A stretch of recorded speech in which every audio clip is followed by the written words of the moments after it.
ಹೌದ್ರಪ್ಪ, ಎಷ್ಟೇ ಆಗ್ಲಿ ನಾನು ನಿಮ್ಮ ಮನೆ ಕಾಯೋ ನಾಯಿ. ನಾಯಿಗೆ ಇಷ್ಟೊಂದು ಸ್ವಾತಂತ್ರ್ಯ ಇರಬಾರ್ದು ಅಪ್ಪರ. ನಾ ಈ ವಿಷಯ ನಿಮ್ಮ ಮುಂದೆ ಯಾವಾಗ ಹೇಳ್ತೀನಿ.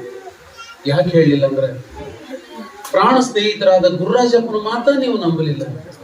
ಇನ್ನು ನಿಮ್ಮ ಮನೆ ಕಾಯೋ ನಾಯಿ ನಾನು ನನ್ನ ಮಾತು ನಂಬ್ತಿದ್ರೆ. ಹತ್ತು ಹೇಳೋದಕ್ಕಿಂತಲೂ ಮುತ್ತಿನಂತ ಒಂದು ಮಾತು ಹೇಳ್ತೇನೆ. ಅಕಸ್ಮಾತ್ ಆಗಿ ನಮ್ಮ ಕಾಲಾಗ ಚಪ್ಪಲ್ ಹರಿದಾಗ ಚಪ್ಪಲ್ ತರಕಂತ ಬಜಾರಕ್ಕೆ ಹೋಗಿರ್ತೀವಿ. ಅಲ್ಲಿ ಬಣ್ಣ ಬಣ್ಣದ ನಾನಾ ನಮೂನಿ ಚಪ್ಪಲ್ ನಿಂತಾಕಿರ್ತಾರೆ. ಹಂಗಂತ ಅದರ ಅಂದ ಚಂದ ನೋಡಿ ನಮ್ಮ ಅಳತಿ ಬಿಟ್ಟು ಇನ್ನೊಂದು ಅಳತಿ ಚಪ್ಪಲ್ ನಾವು ತಗೋಬಾರ್ದಪ್ಪ. ತಗೊಂಡಿದ್ದ ಖರೆ ಆದ್ರೆ ಆ ಚಪ್ಪಲ್ ನಾವು ಮೆಟ್ಕೊಳ್ಳೋದಿಲ್ಲ, ಮತ್ತಾರೋ ಮೆಟ್ಕೊಂಡು ಹೋಗಿರ್ತಾರೆ.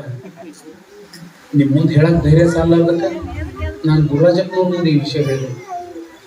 ನಿಮ್ ದೃಷ್ಟಿಯಾಗ ತಪ್ಪಾಗಿದ್ರೆ ದಯವಿಟ್ಟು ನನ್ಗೆ ಕ್ಷಮೆ ಮಾಡಿ.